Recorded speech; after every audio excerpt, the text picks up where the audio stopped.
Bonjour ou bonjour à toutes et à tous.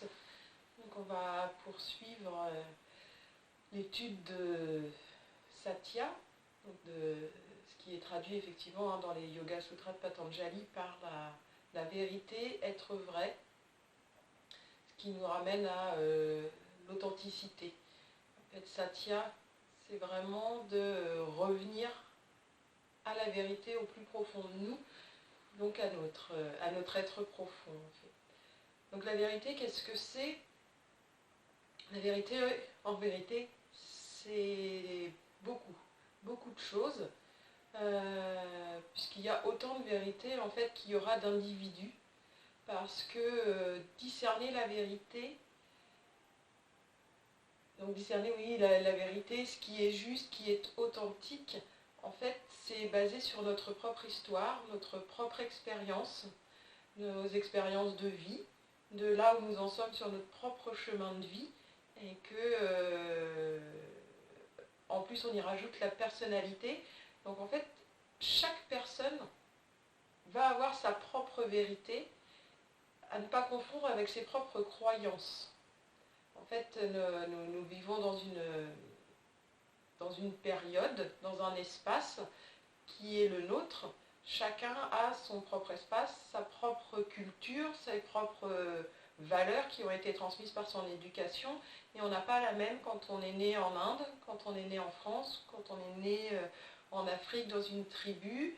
Voilà, c'est propre à chacun. Et la vérité est propre à chacun. En fait, effectivement, hein, notre vérité, elle est teintée de notre personnalité, de ce que notre ego a vécu au fil des années, au fil des histoires, au fil des rencontres. Notre propre vérité, elle est aussi teintée de notre mental, de toutes les petites histoires que notre mental peut nous raconter, donc liées à notre imagination, aux projections qu'on se fait, aux représentations, aux croyances. Donc tout ce qui est lié à nos expériences passées, quelque part au conditionnement conscient ou inconscient dans lequel nous vivons. C'est pour ça qu'effectivement notre vérité n'est pas forcément celle de notre voisin, et c'est pas grave. C'est pas grave parce que notre vérité ne soit pas celle de notre voisin. Ce qui est grave, c'est quand on tente à tout prix de vouloir imposer sa propre vérité à autrui, et c'est ce qui crée aujourd'hui les conflits. La plupart du temps, les conflits viennent de débats où chacun veut imposer sa propre vérité à l'autre. Et on n'est plus dans un débat ou dans un échange, on est dans une confrontation de « je suis supérieur à toi et donc je t'impose ma manière de voir les choses ». Et tout ça, c'est qu'une question de point de vue. Donc, j'y reviendrai tout à l'heure avec cette question de point de vue qui est intéressante en yoga et dans la philosophie indienne. Il y a d'ailleurs une parabole, la parabole de l'éléphant, donc je vous en parlerai tout à l'heure. Donc qu'est-ce que c'est que la vérité? Qu'est-ce que c'est que d'être vrai? En tout cas, qu'est-ce que c'est que d'être en état de satya? C'est d'être cohérent avec sa propre vérité. Et notre propre vérité, c'est celle qui émane du plus profond de nous, comme je vous le disais tout à l'heure. Et en fait, c'est ce qui émane de notre cœur. Donc si on a libéré notre cœur, on va être dans une vérité, quelque part, remplie de sincérité, d'honnêteté, d'authenticité, et surtout remplie de bienveillance et d'amour. Et donc être cohérent avec notre propre vérité, donc être cohérent en fait avec ce qui émane de notre cœur, ça doit se manifester en pensée, en parole et en acte. Et puis être dans l'état de satya, en fait, c'est pratiquer ahimsa. Ce que je vous disais tout à l'heure, c'est de ne pas tenter d'imposer à l'autre notre propre vérité et ne pas juger l'autre en estimant qu'il est dans l'erreur. Donc satya, ça nous demande d'avoir une ouverture de cœur pour être vrai et authentique dans nos relations au monde et dans les relations avec soi-même. Parce qu'en réalité, si on... je vais vous parler de la parabole de l'éléphant maintenant. Donc la parabole de l'éléphant en Inde, donc il y a des expériences, je vais vous en parler après, mais il y a une parabole. Donc la parabole de l'éléphant, en fait, c'est une histoire. Hein. C'est une histoire qui raconte que plusieurs aveugles, alors j'ai plus exactement les détails, hein, mais l'idée est là. Donc il y a plusieurs aveugles en fait qui se retrouvent face à un éléphant et chacun va toucher une partie de l'éléphant. Il y en a un qui va toucher la trompe, il y en a un qui va toucher les pattes, il y en a un qui va toucher la queue, il y en a un qui va toucher l'oreille, et il y en a un qui va toucher un peu l'abdomen, le ventre de l'éléphant. Et puis chacun veut faire part de... voilà, la vérité c'est que un éléphant, ça ressemble à un gros tronc d'arbre. Il y en a un autre, donc celui qui a touché la patte va dire que l'éléphant, ça ressemble à un gros tronc d'arbre. Celui qui va avoir touché la queue va dire non, pas du tout, un éléphant, ça ne ressemble pas du tout à un gros arbre, c'est comme une flèche, comme une petite flèche fine et un peu souple. Puis celui qui va avoir touché l'oreille, il dit que non, pas du tout. Un éléphant, c'est pas ça. Un éléphant, c'est comme un éventail, comme un grand éventail. Et puis ainsi de suite. Et en fait, chacun va exprimer ce qu'est pour lui un éléphant, donc sa propre vérité, en fonction de ce qu'il connaît, de ce qu'il a déjà expérimenté par le passé, et il va dire, voilà, un éléphant, ça ressemble à ça, un éléphant, c'est ça. Et en fait, ils ont tous raison, mais ils ont tous tort en même temps. Ils ont tous raison parce qu'ils détiennent en fait une toute petite fraction de la vérité. Effectivement, un éléphant, ça a une queue qui ressemble à une lance souple ou une corde. Et en fait, voilà, chacun détient une petite partie de la vérité, mais pas toute la vérité. Et là, dans cette parabole-là, c'est que chacun détient la vérité en fonction de son propre point de vue, en fonction de l'endroit où physiquement il se situe par rapport à la vérité qu'est l'éléphant. Et donc c'est ça, toutes les vérités sont vraies, et on a la nôtre. Mais qu'on ne détient qu'une toute petite portion d'une vérité beaucoup plus grande et qu'on doit en fait changer de point de vue pour voir la globalité de cette vérité-là. Donc c'est ça en fait, en fonction de où on en est sur notre propre chemin, on va avoir une vérité à un instant T qui ne sera pas forcément la même que dans 2, 3, 4, 6, 10 ans, 20 ans, 50 ans, en fonction de tout le travail et de tout le chemin qu'on fait dans sa propre vie. Moi je parle du chemin du yoga, mais on le retrouve dans toutes les philosophies, dans toutes les spiritualités en fait, cette image-là. D'ailleurs il y a une expérience très intéressante qui avait été faite avec... donc moi j'avais fait ça avec des enfants, c'était assez marrant de voir ce qui en ressort, mais de prendre une lettre, donc là en l'occurrence c'était la lettre E ou la lettre A, on retrouve beaucoup d'images sur internet comme ça, où vous avez un grand E en 3D qui est posé, et en fonction de l'endroit où chacun se trouve, il ne va pas dessiner la même chose du E. Il y en a qui vont ne dessiner que un trait, il va dire que le E, en fait, quelque part, ça ressemble à un I sans point. Il y en a qui vont avoir le E vraiment tel qu'on se le représente aujourd'hui. Et voilà, en fonction de l'endroit où on se situe, on a un point de vue qui est vrai, en fonction de la perspective dans laquelle, par rapport à l'endroit où on est, mais qui est aussi faux si on change de place, le E ne ressemble plus du tout à ce qu'on imagine. Et qu'en fait, le E, c'est tout un ensemble en fonction de l'endroit où on se trouve. Et bien la vérité, en yoga, c'est exactement la même chose. Ça dépend de l'endroit où on se trouve. De manière plus générale, Satya en yoga, la vérité,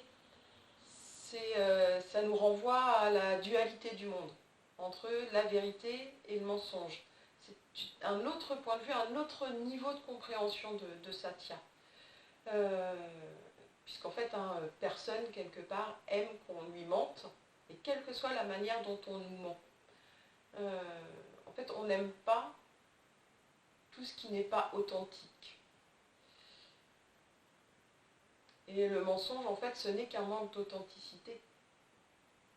On va travestir un petit peu la réalité, on va enjoliver les choses, on va les minimiser, ou carrément on va les travestir complètement et on va se réinventer une vérité, tout en sachant au fond de nous que ce qu'on est en train de dire, ce qu'on est en train de faire n'est pas notre propre vérité.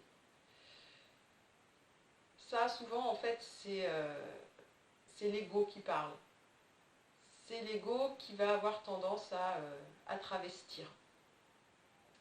Donc juste pour en revenir avec ce manque d'authenticité, c'est quelque chose qui est assez récurrent dans notre société moderne, le manque d'authenticité. On est dans une société où il y a quand même de plus en plus de gens en fait, qui deviennent très sensibles, qui sont très ouverts aux énergies et au monde qui les entoure, notamment les empathes. Pour les empathes, rencontrer des personnes qui ne sont pas authentiques ou qui ne sont pas vraies, c'est une grande cause de souffrance.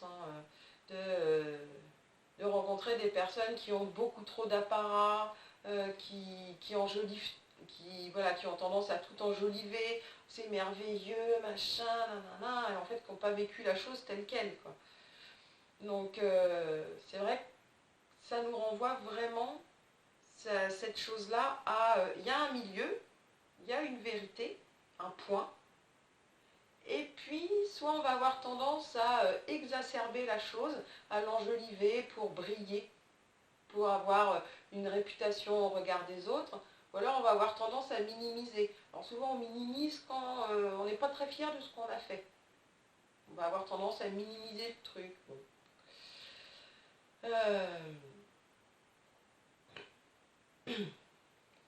Et donc voilà, minimiser ou enjoliver, c'est pas du tout être dans un état de satya. C'est pas du tout être authentique et être vrai. Puisque satya, quelque part, si on veut ramener ça à quelque chose d'un peu plus moderne, en tout cas dans ce qu'est le développement personnel, puisque le yoga reste en vrai un outil quelque part très ancien de développement personnel. Satya, c'est être dans l'expérience telle qu'elle est, être dans l'instant présent, être dans l'ici et maintenant, être en pleine conscience. C'est vivre, expérimenter, ressentir l'instant, ou le raconter, ou le vivre, sans jugement, sans rejeter quoi que ce soit, sans s'accrocher, sans saisir quoi que ce soit. Et donc être présent, c'est à l'instant, c'est dépasser l'ego. C'est dépasser l'ego et dépasser le mental. Donc c'est dépasser l'ego parce que l'ego, de toute manière, quel qu'il soit, donc il n'est pas méchant notre ego, c'est juste qu'il cherche inévitablement à briller. Donc il cherche à briller, à être beau, à être aimé, à être apprécié par les autres. Ou alors il cherche complètement à se cacher, à aller se terrer dans un petit trou qu'on ne le voit pas et à devenir totalement transparent. Quelle que soit sa manière de s'exprimer, c'est un déséquilibre. On n'est pas soi, on n'est pas dans l'être et on n'est pas dans l'authenticité. Quand on veut briller et raconter que des choses qui font que ça nous met sous notre meilleur jour, ça c'est l'ego et c'est pas être authentique. Et au contraire, minimiser tout ce qu'on fait ou tout ce qu'on est, c'est pas non plus être authentique. L'authenticité, c'est ramener l'équilibre en satya, être dans une vérité qui n'est que l'expression réelle de qui nous sommes et de notre cœur. Donc l'ego, moi j'appelle ça en fait, c'est les masques qu'on porte. C'est les masques, c'est les carapaces qu'on s'est forgées au fil de nos expériences. À méditer un petit peu sur ça. Et être présent en état de satya, c'est aussi donc dépasser le stade du mental, parce que le mental, il va tout analyser. Le mental, il va élaborer des stratégies en fonction de nos mémoires, de notre imagination, de toutes les expériences qu'on a vécues par le passé. Et lui, le mental, en fait, il va souvent agir en essayant d'obtenir quelque chose de ce qu'il va faire ou de ce qu'il va raconter. Donc l'ego, il a plein d'autres petites cases, mais il a aussi celle-là.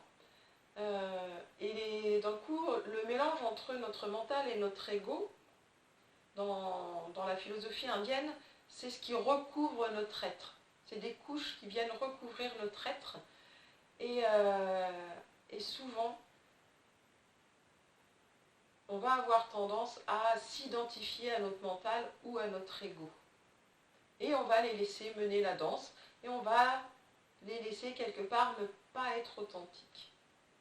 Donc tout ça, ça recouvre effectivement toutes nos blessures, toutes nos histoires, tous nos soucis, toutes les difficultés. On pourrait englober ça sous le terme de karma. Pour certains, c'est quelque chose qui va leur parler. Pour d'autres, effectivement, la notion de blessure qui font qu'on va inventer un personnage. Mais on pense vraiment être ce personnage-là. Ça nous empêche d'exister et d'être profondément nous-mêmes, et surtout de suivre le courant de notre cœur qui nous empêche de vivre les expériences par lesquelles on doit passer pour pouvoir réellement nous ouvrir et nous épanouir à nous-mêmes.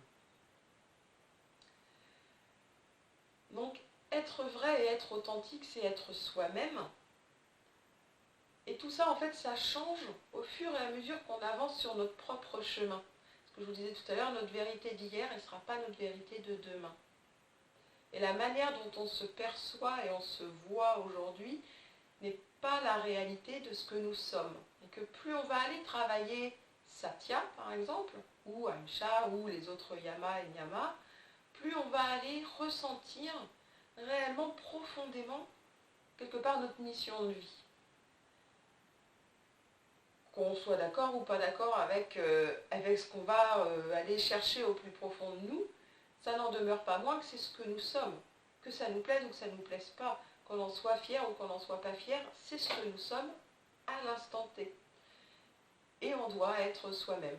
Et, entre guillemets, ce qui ne nous plaît pas, ou ce dont nous ne sommes pas fiers, libre à nous de travailler les yamas et les niyamas pour évoluer et devenir quelque part qui nous voulons être. Donc le yoga, c'est aussi ça, c'est devenir qui nous voulons être. Parce qu'au fond, c'est notre âme qui décide. Donc pour finir un petit peu, pour avancer un peu plus sur Satya, Satya, c'est réellement un moyen de pratiquer Ahimsa. À partir du moment où on identifie nos vérités, mais on est capable d'accepter la vérité de l'autre. Sans jugement, sans animosité, sans violence. Pratiquer Satya, la vérité, c'est pratiquer aussi Ahimsa et d'être vrai avec soi-même sans nuire aux autres. Et accepter que l'autre a sa propre vérité et que c'est son chemin.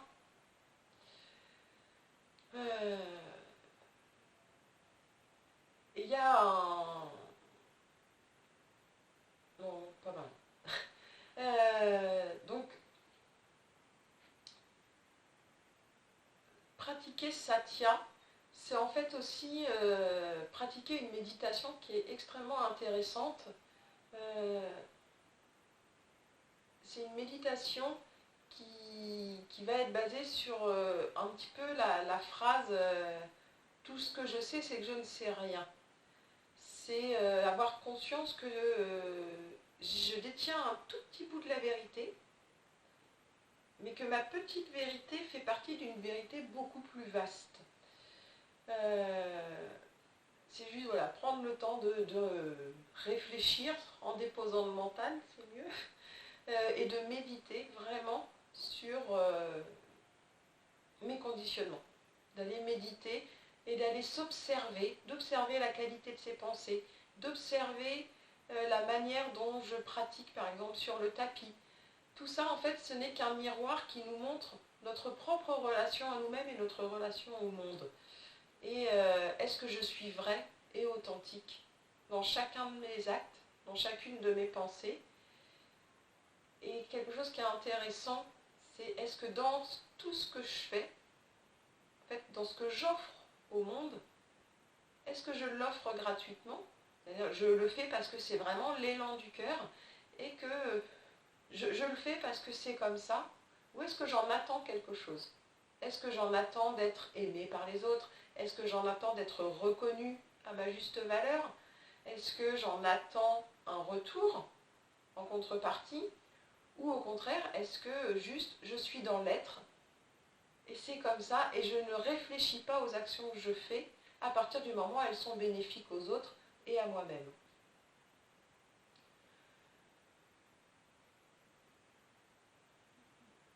Donc voilà, ce que je voulais partager un peu avec vous aussi sur la notion de satya par rapport aux enseignements que j'ai pu recevoir. Satya, c'est vraiment satya, c'est laisser le cœur s'exprimer.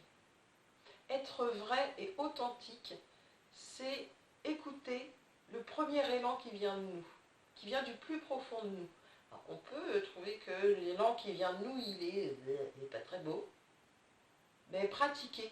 Plus vous allez pratiquer, plus cette petite fleur en vous, elle va s'ouvrir, elle va s'épanouir, elle va germer.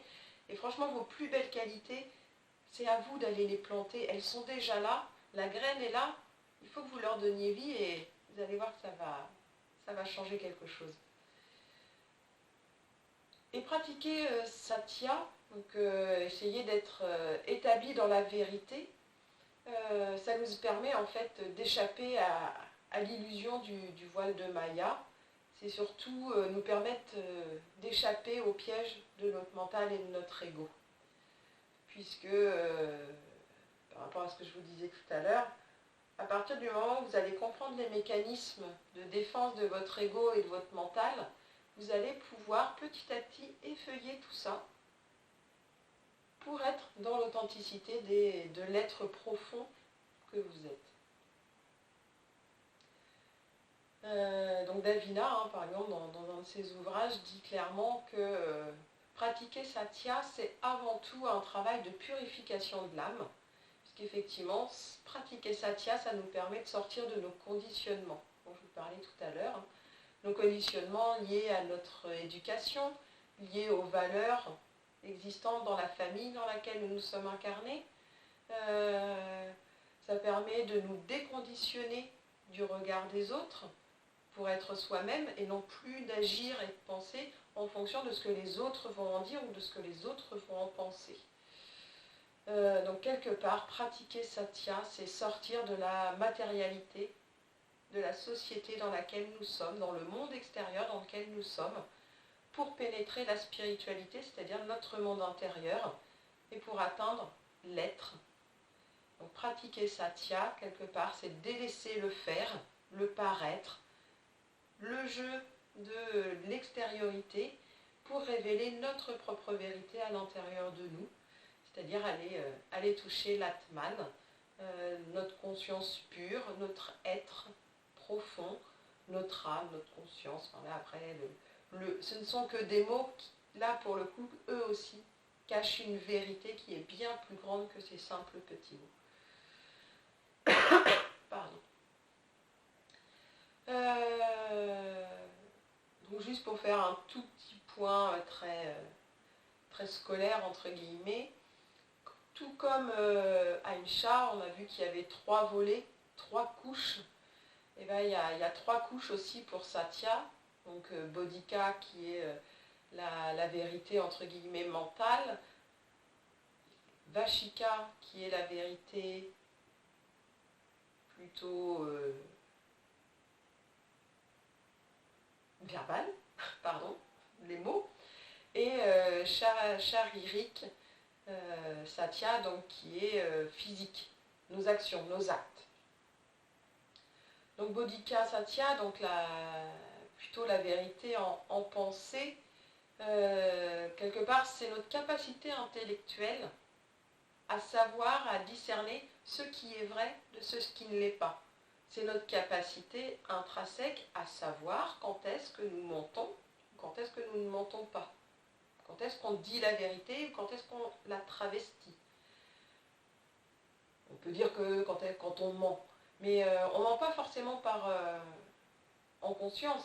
C'est-à-dire que des fois, on va raconter un événement, donc c'est aussi c'est une méditation qui est assez intéressante à faire, de prendre un événement que nous avons vécu, une expérience qu'on a vécue, la visualiser, voir comment on l'a ressentie, comment on se la raconte à soi-même, et de s'imaginer ou réellement en pratique de la raconter à quelqu'un, ben vous verrez que la réalité, elle est complètement différente. La vérité n'est pas la même en fonction de ce qui est au plus profond de nous. Ça, c'est la vérité.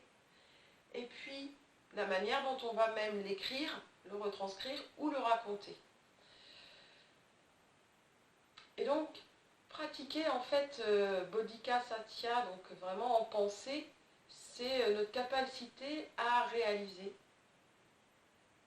qui nous sommes vraiment. C'est arriver à être le propre témoin de nos pensées et de voir si elles sont dans notre vérité profonde ou pas. Donc c'est passer au-delà de nos pensées limitantes et de nos pensées erronées, notamment sur qui nous sommes ou sur qui sont les autres. On ne connaît pas leur histoire. Par contre, on connaît la nôtre. Et ça, on peut avoir la main dessus. Donc après, Vachika Satya, donc c'est notre capacité à exprimer la vérité de nos paroles par rapport à qui nous sommes, par rapport à nos pensées. C'est vraiment notre capacité à filtrer ce qui va sortir de notre bouche. En yoga, on dit qu'un yogi ne doit parler que lorsque cela est utile, et notamment quand ça apporte et quand c'est bénéfique pour soi, comme bénéfique aux autres. C'est pour ça que souvent, en fait, un yogi, il parle très peu. Il parle peu parce que tout ce qui est bavardage inutile, il a vaincu ça. Et il va réellement parler que pour dire des paroles de sagesse, des paroles de vérité, sans juger les autres, sans se juger soi-même. Quelque part, on va partir un peu c'est pas dans le mystique, mais c'est des êtres réalisés. Donc ils ont réellement un canal de sagesse, et ce qui les traverse, à partir du moment où ils parlent, c'est comme des pétales de fleurs qui viennent se poser quelque part. C'est quelque chose de doux qui enrobe, et quand on entend leurs mots, ça vient résonner en nous, et là on sait que oui, ben oui, c'est vrai. Il n'y a pas à chercher autrement, quoi. Sauf qu'on n'est pas encore des Bouddhas, et qu'on a encore la fâcheuse tendance à ne pas dire réellement ce que nous pensons. Par peur de blesser, par peur de décevoir, par plein de peurs. Mais effectivement, pratiquer Vachika Satya, c'est-à-dire vraiment dire sans violence, sans vouloir nuire à l'autre, mais dire au fond ce qu'on a au fond de nous et ce qui nous pèse, ce que notre cœur a réellement à exprimer, c'est aussi être en cohérence entre ses pensées et ses paroles. Et ça, c'est important. Ça nous permet d'être nous-mêmes, d'être vrais et authentiques. Et quelque part, ça ne plaît pas aux autres, c'est pas notre problème. À partir du moment où on ne cherche pas à leur nuire. Et qu'il y a des rencontres qui font qu'à une période de notre vie, on a eu besoin de ces personnes.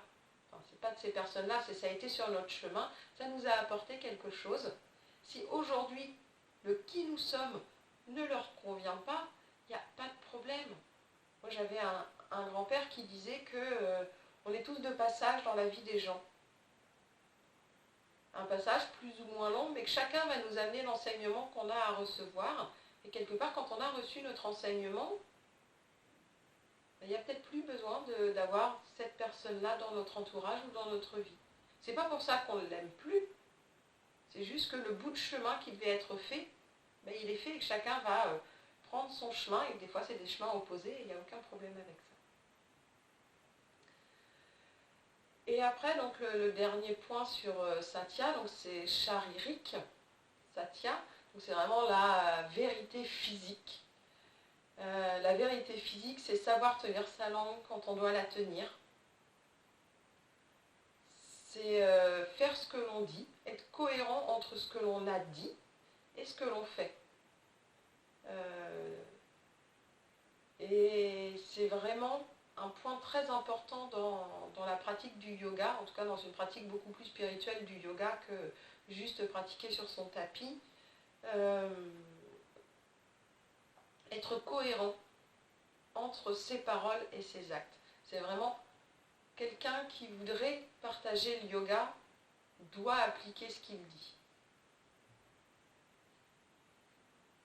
On doit faire ce qu'il dit. Tenir sa parole. Et la vérité, effectivement, physique, c'est de pratiquer chacun de ces gestes, quels qu'ils soient, chaque geste du quotidien, comme les grandes actions, petites ou grandes, il n'y a pas de difficulté, mais de les pratiquer avec le cœur. Et pratiquer avec le cœur, c'est être ancré dans la sincérité de ses actes, sans en attendre quoi que ce soit. Sans calcul en fait, sans se dire je vais faire ça, comme ça je vais obtenir ça, et puis l'autre il va faire ça pour moi. Non, c'est juste soyez vous-même, faites ce que votre cœur vous dit de faire, sans en attendre quoi que ce soit. Et on dit que qui est établi dans Satya, qui est établi dans la vérité, verra toutes ses actions porter des fruits appropriés.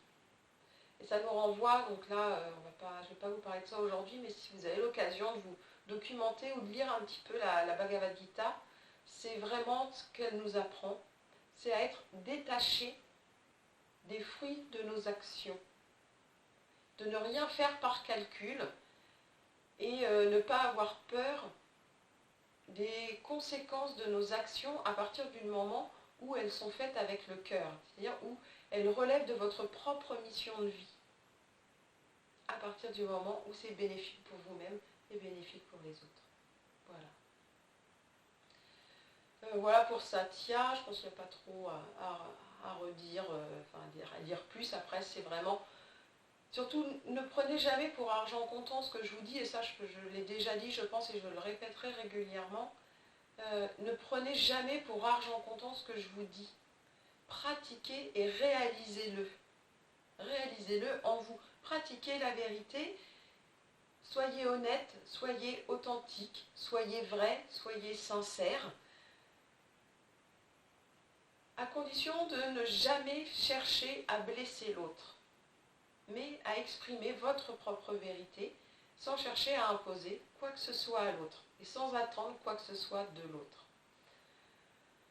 Donc il y a un mantra en Inde qui se réfère à Satya, à la vérité. C'est le mantra Sat Nam. Sat Nam, ça veut dire mon nom est vérité. C'est d'ailleurs un mantra qui peut être récité, on va le voir tout à l'heure dans la posture de Virabhadrasana 1, donc la posture du guerrier 1. C'est celle où, dans la pratique tout à l'heure, ou quand vous l'avez pratiquée, où on prend le mudra de Kali et qu'on inspire. Et sur l'expire, on vient imaginer qu'il y a une épée qui vient transpercer ce qui nous empêche d'être authentique. Et bien, on peut réciter effectivement Satnam. Satnam, et mon nom est vérité, et venir effectivement déposer une vérité en nous. Voilà, voilà.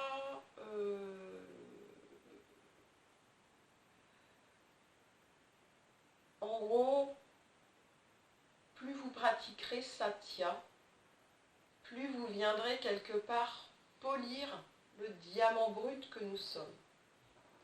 Plus on va pratiquer la vérité, plus on va enlever des couches quelque part, alors bon, on va dire de mensonges, mais c'est pas vraiment ça, mais on va venir polir le diamant pour lui faire révéler toute sa beauté. C'est effectivement aller purifier notre âme pour tout doucement arriver à être, à réaliser que nous sommes Atman et toute la beauté de ce que nous sommes. Donc en fait, moi je vous invite, à chaque fois que vous avez une certitude, vous estimez que c'est une vérité, de systématiquement la remettre en cause. Et de chercher encore et toujours, est-ce que cette vérité est bien la seule? Ou est-ce qu'il y a une autre vérité possible? Si je change de point de vue, est-ce que la vérité que j'estime être ma certitude est toujours là? ou est-ce qu'elle a un peu changé? Voilà. Donc voilà pour ce qui est de un petit peu l'enseignement de Satya. On va passer à la pratique un petit peu de la mise en place de la sadhana, donc avec les différentes postures qu'on a pratiquées dans la séance de pratique posturale. Et je vais l'enregistrer dans une autre vidéo, puisque tout le monde n'a peut-être pas forcément envie d'aller mettre en place une sadhana ou de comprendre la symbolique de la posture qu'il pratique. Moi personnellement, c'est quelque chose qui me passionne, le yogasana, c'est vraiment l'étude des postures, et c'est pas l'étude des postures physiques, c'est pas de comment je prends et je rentre dans la posture, puisque vous avez une intelligence, une grande sagesse en vous, et que plus vous pratiquerez les postures, plus vous allez vous-même trouver le chemin pour aller jusqu'à la réalisation parfaite de la posture. Moi j'ai plutôt envie de vous expliquer et de vous faire vivre en vous quelque part l'enseignement qui se cache derrière cette posture et vous partager le mantra qui va avec. Voilà, donc fin de cette petite vidéo, un petit peu longue, sur Satya, et on va se retrouver juste après, si vous le souhaitez, pour la vidéo sur la sadhana, pour mettre en pratique Satya dans le sens de Satya, c'est aller toucher notre être profond et c'est faire tomber nos masques, toutes les apparences qu'on met sur notre être profond. Voilà, donc je vous dis à tout à l'heure ou à la prochaine fois. Prenez soin de vous et soyez dans la vérité de votre propre cœur.